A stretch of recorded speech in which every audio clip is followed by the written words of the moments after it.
bunganga ni misis ay nanggigising na. Laging nagsasabi na tanghali ka na. Gumising at bumangon at maglalaba pa.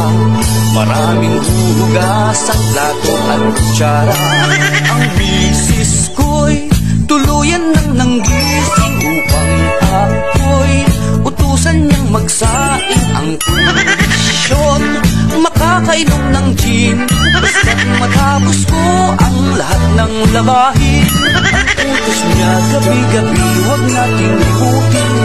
Pagkat tayo'y may tungkulin dapat nating sundin. Ang bunganga ni misis mo ay manggigising yan.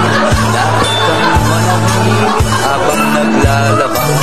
Ang misis ko'y tuluyan nang nanggising upang ako'y utusan niyang magsaing ang